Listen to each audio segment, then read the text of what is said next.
by daylight has always been a world shrouded in shadows, filled with twisted lore and mysterious horrors lurking just out of sight. From the beginning, players have delved deep, searching far and wide for clues, uncovering the dark secrets of the fog, the killers who roam it, and the entity that rules them all. Tonight, we'll step beyond the veil, exploring stories of reluctant killers bound by unseen chains and lost souls trapped in the endless game of life and death. As the fireplace crackled softly, let the whispers of the fog guide you to a realm of suspense, mystery, and dread.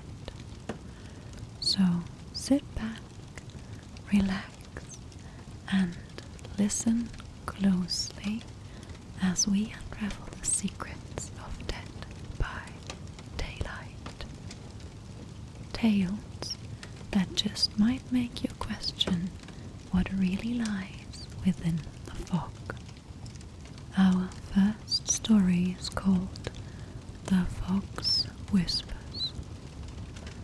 There's a story survivors tell by the campfire when the fog thickens and a deathly silence falls over the woods. They call it the Whisper, a haunting, almost inaudible sound, like someone calling their name from the other side of the fog. It's believed that the fog is alive, watching and listening, a servant of the entity. But some say it's more than that. The fog isn't just a tool, it's the souls of lost survivors, those who lost hope and were consumed by the entity completely. Now they float in the fog, trapped and forced to watch the new survivors suffer as they once did. Sometimes when a survivor feels a chilling hand or hears their name, they say it's one of these lost souls reaching out, trying to warn them, or even begging to switch places. The nightmare? There is no way out, because the fog claims them. They become part of it. Because once the fog claims them, they become part of it. Forever. The Death Mask. It's a legend among survivors. When the entity claims your life for the last time, you don't simply die. Your face is stripped away, your body twisted beyond recognition. You're condemned to wander the entity's domain, faceless, nameless, a ghost that no one remembers. Each time a survivor dies on the hook, a part of them is taken away. Their courage, their memories, their sanity, it all fades.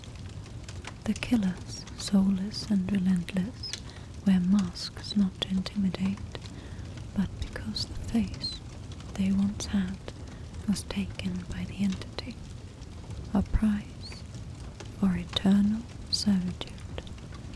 When you look at the trapper's mask or the wraith's hollow stare, know this: they were once like you, desperate to survive, clinging to hope. The horror? With every sacrifice, the survivor becomes less like themselves and more like the faceless killers, until perhaps they become a mask themselves. The nurse and the dead hospital. The nurse, Sally Smithson, worked at the Crotus Asylum, a place notorious for brutal treatments and miserable conditions. After the death of her beloved husband Andrew, Sally descended into despair, and her job only made things worse.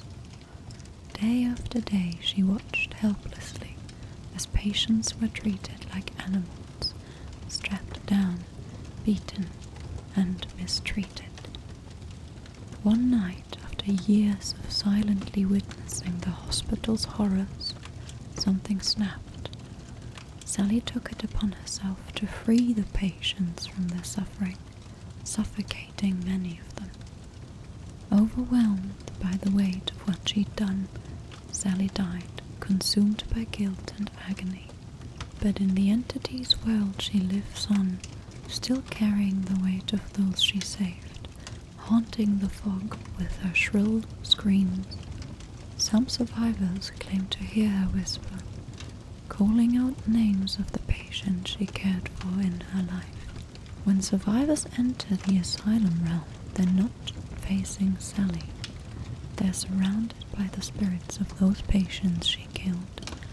Each heavy breath she takes is a reminder of the life she took and the others she set free. The Hag and the Cannibal Curse.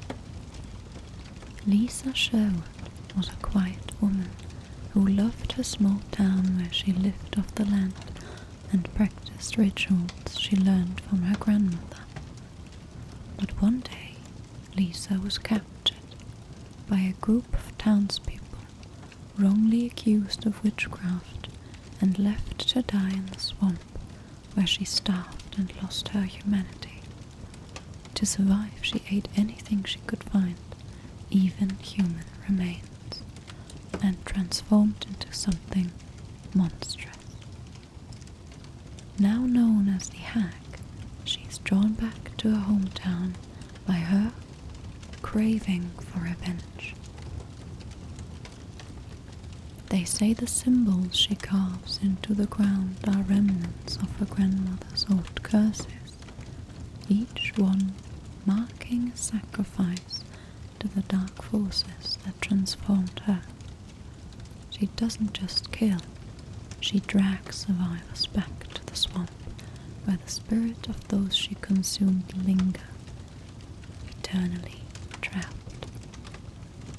Some survivors claim that every time she kills, they see a flash of another creature in her place, another lost soul, possibly a person she ate to survive. The entity may be using her hunger to feed an entire legion of vengeful spirits waiting in the fog. The Huntress and the Curse of the Forest. Anna, known as the Huntress, lived isolated in the woods after her mother's death, hunting for animals for survival. But loneliness and trauma turned her gaze to other prey. Children who ventured too deep into her woods.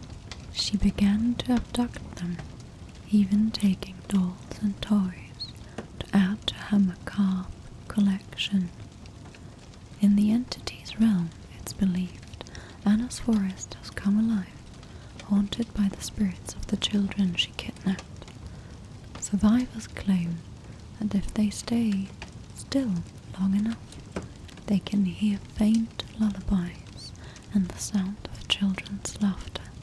When Anna hunts, they sometimes see small shadows flitting through the tree, watching them, perhaps even warning them to escape her clutches.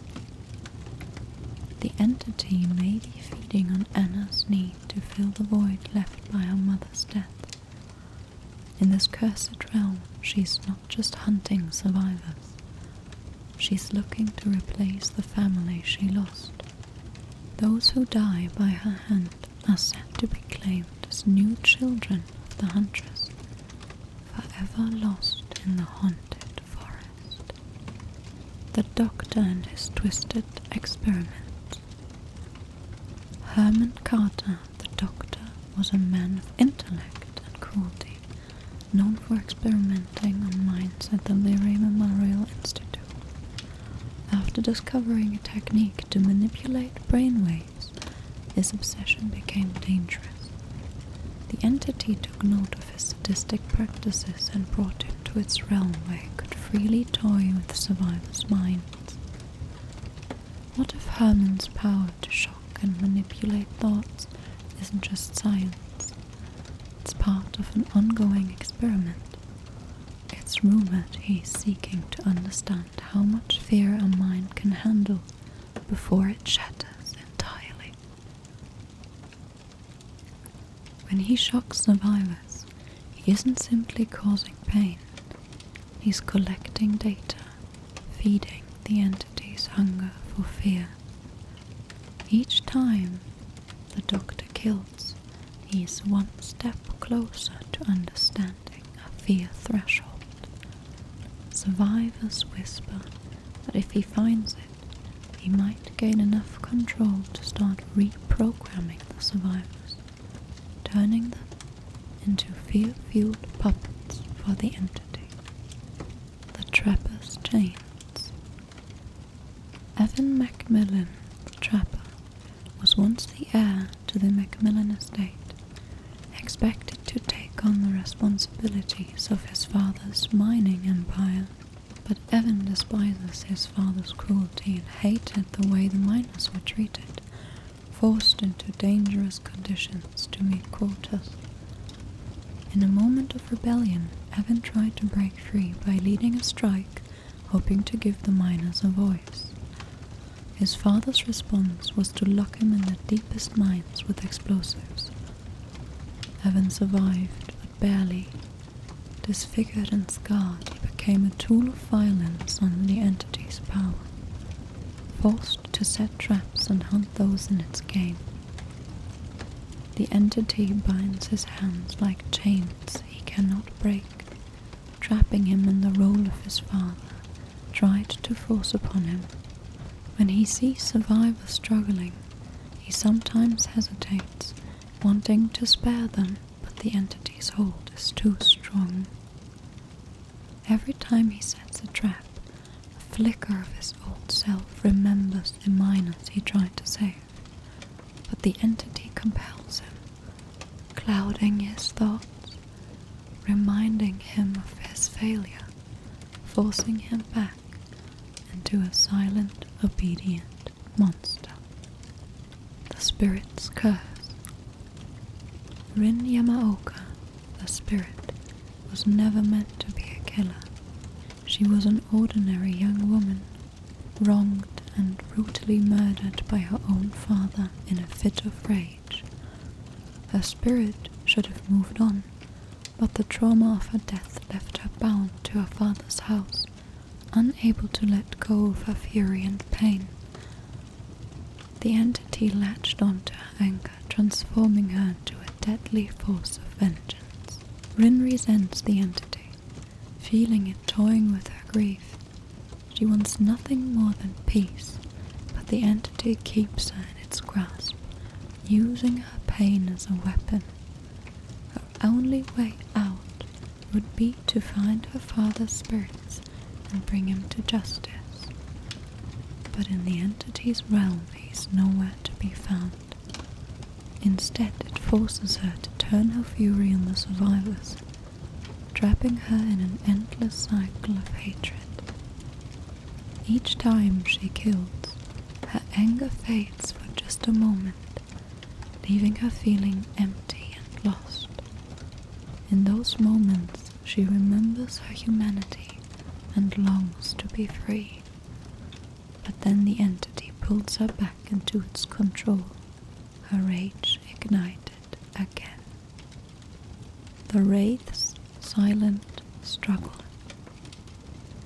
Philip Oyumo, the Wraith, was once a kind man, brought to America in search of a new life. He worked for Azeroth, a corrupt junkyard owner, only to discover that his boss used the business to dispose of bodies for profit. When Philip tried to stop him, Azeroth tricked him, sealing him in a car crusher. The entity capitalized on Philip's sorrow and bound him to its realm as a killer.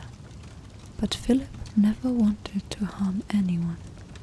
He despises the violence, and each kill is a reminder of trust he was forced to break. When he stalks survivors, he tries to warn them with sound, rattling the chains of his weapon, breathing heavily to give away his location, anything to help them avoid his wrath. The entity punishes Philip's defiance, silencing his attempts to resist. Over time, he fades further and further into a spectral form, disappearing as his humanity slips away, the memory of his kindness crushed like a car Azeroth once trapped him in. The artist's lost canvas. Kamina, the artist, was once a passionate painter, a voice for the oppressed.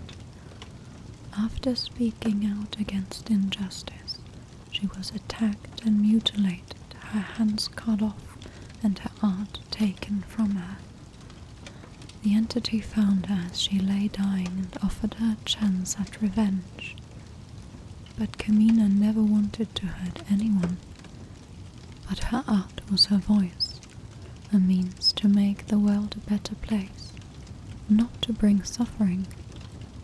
In the entity's realm she resists, leaving symbols and markings that survivors can use to find one another, small acts of rebellion that the entity tries to erase. But her power to summon crows isn't just a gift, it's a curse. She watches helplessly as her birds turn against survivors, hurting those she wants to protect. Sometimes Kamina's humanity flares up, causing her birds to scatter and hesitate, but the entity always forces them back into her control, twisting her art into an instrument of terror she can't escape. I really hope you enjoyed these little made-up horror stories about Dead by Daylight. This video should conclude the Halloween special week. I hope you enjoyed and you are relaxed now and maybe even fell asleep. I hope you have a great day or night, whatever the time it is where you live, and I will see you in the next